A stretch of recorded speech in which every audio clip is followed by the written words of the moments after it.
삶의 우선순위, 당신을 위해 자투리 같은 시간만을 남겨둔다는 것이 부끄럽지 않습니까? 더 이상 아무것도 할 일이 없을 정도의 자투리 시간 동안에만 지혜를 획득하려 하는 것이 부끄럽지 않습니까? 우리는 하루 중 8에서 10시간 정도를 사무실 혹은 일터에서 보낸다. 그리고 8시간 동안 수면하고 새끼 식사를 위해 약 3시간 정도를 쓴다. 그리고 나머지 시간에 무엇을 하는가? 친구를 만나거나 텔레비전을 보거나 게임을 하거나 운동을 한다. 결국 스스로의 삶에 대해 생각하는 시간은 거의 없다. 세네카에 의하면 시간과 에너지가 남을 때 철학을 공부하는 것이 아니다. 철학 공부를 먼저 끝낸 후에 다른 것들을 할 시간을 마련해야 한다. 하루에 단 10분이라도 먼저 자신의 삶을 되돌아볼 시간을 가진 다음 친구를 만나거나 텔레비전을 봐도 늦지 않다. 하지만 그 반대로 하면 우리의 인생은 계속해서 뒤처질 것이다. 인간은 선하게 태어난다. 인간은 미덕으로 향하는 경향을 타고난다. 루푸스는 말했다. 우리 모두는 자연의 산물이다. 그리하여 자유롭게 살 수 있다. 그것은 누구는 가능하고 누구는 가능하지 않은 문제가 아니라 모두에게 가능한 것이다. 스토아 철학에서는 인간이 미덕에 이끌리도록 부도덕은 자제하도록 태어난다고 보았다. 만약 그렇게 살지 못하는 사람이 있다면 그것은 선천적 기질 탓이 아니라 잘못된 교육과 훈육 탓이라고 생각했다.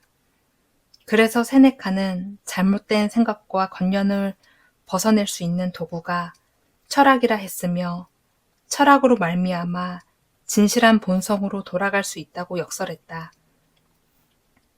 우리는 서로에게 도움을 주고받는 데 능숙하다.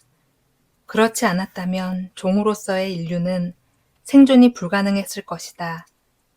고대 스토아 철학은 서양 사상에서 보기 드물게 성선설에 입각한 인간관을 펼쳤다. 이 스토아 사상을 이어받은 것이 근대 루소의 교육 철학이다. 이로써 현대 교육의 이론과 방법론이 확립되었다. 선과 악은 본디 인간의 두 측면이다. 그런데 스토아 철학은 왜 성선설을 고수했을까? 그것은 인간에 대한 믿음, 즉 인간이 변할 수 있다는 가능성을 믿었기 때문이다.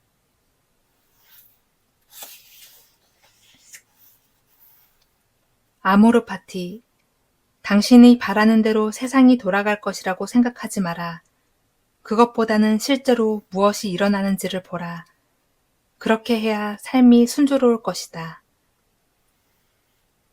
세상 일은 우리의 마음대로 돌아가지 않는다. 그렇다면 어떻게 살아가야 하는 것일까? 답은 명백하다. 일어난 일은 받아들이고 일어나지 않은 것에 대한 기대를 변화시키는 것이다. 스토아 철학자들은 이를 수용의 예술이라고 불렀다. 그리고 스토아는 여기서 한 걸음 더 나아가라고 말했다. 받아들이는데 그치지 말고 그것을 즐겨라. 훗날 니체가 이 개념을 받아들여 단 하나의 문장으로 압축시킨 것이 바로 운명을 사랑하라는 뜻의 아모르 파티이다. 이 말처럼 나에게 일어나는 모든 일을 사랑하자. 갈망하는 것을 얻고 싶다는 욕망으로 우리는 끊임없이 희망하고 또 실망한다. 만약 일어나는 모든 일에 감사하는 태도를 갖고 그 일을 사랑한다면 우리는 언제나 행복과 즐거움을 느낄 수 있을 것이다.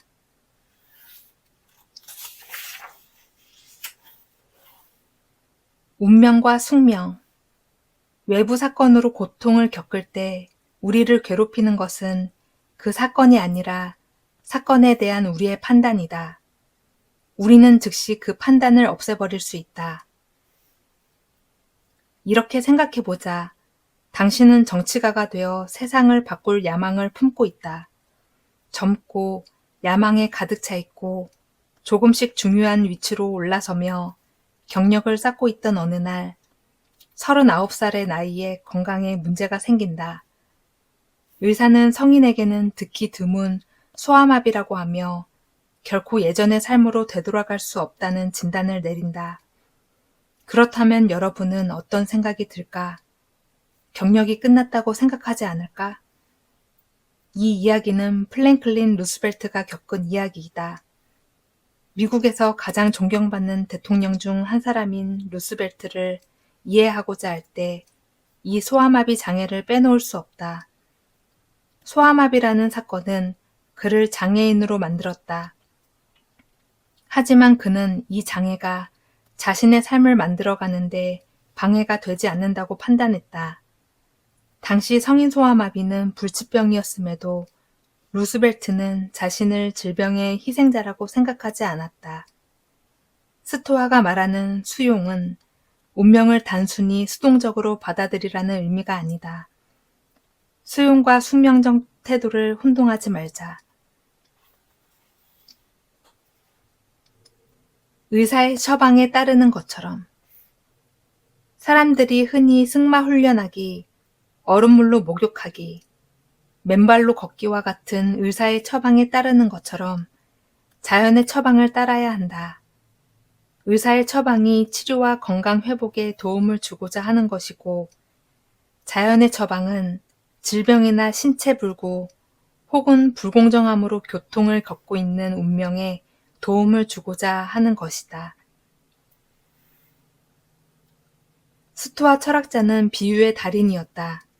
그들은 자신의 이성을 단련하는 도구로 비유를 활용했다.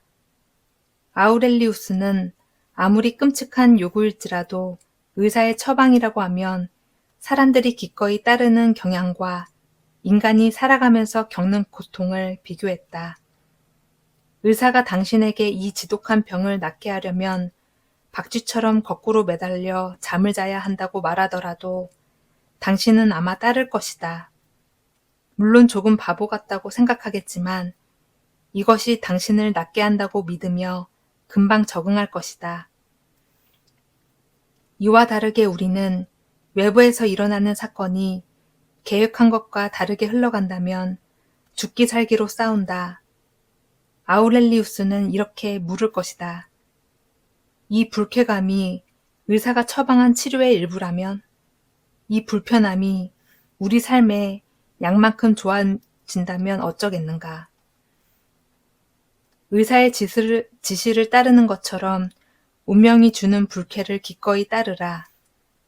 의사가 끔찍한 처방을 내리더라도 따라야 하는 것이 환자의 숙명인 것처럼 자연이 주는 불쾌함 또한 훌륭한 인생을 위한 처방일 수 있다.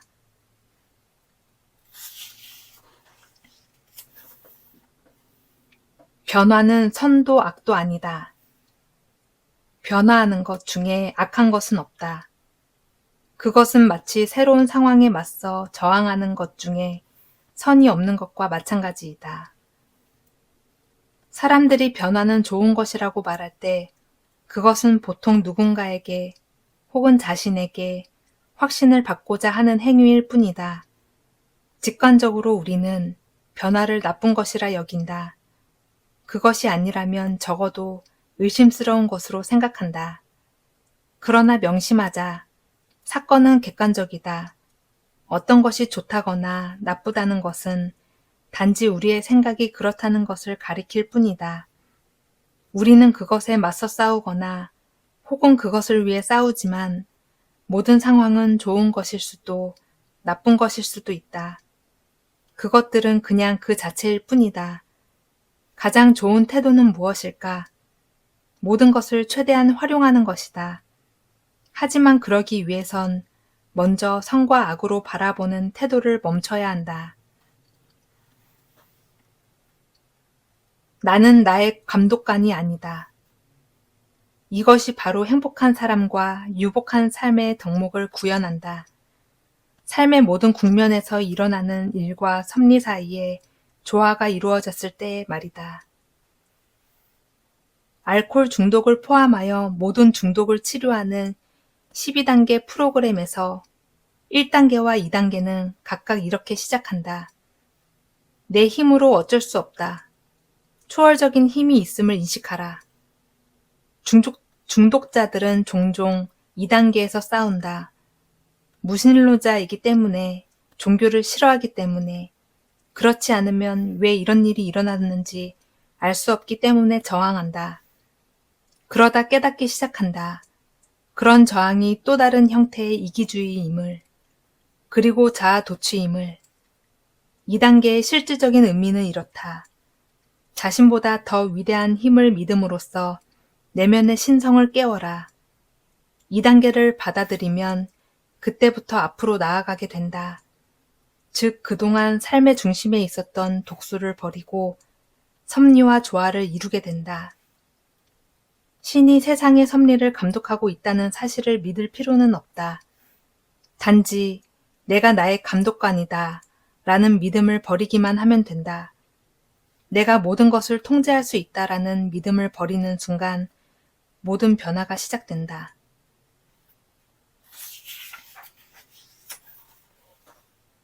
인간의 운명이라는 것. 새벽에 누군가의 영광을 보았다면 저녁이면 그의 몰락을 볼 것이니 누구도 승리의 영광을 오랫동안 신뢰할 수 없으며 누구도 앞날의 희망을 쉽게 포기해서도 안 된다. 클로토가 운명의 삶을 짚고 넘추나니 그녀가 쉬는 틈에 행운이 찾아오고 운명의 물레는 쉴 새 없이 돌아가지만 신의 호의를 오랫동안 받을 수 있는 자, 이 세상에는 없으니 그것으로 인간은 자신의 내일을 보증한다네.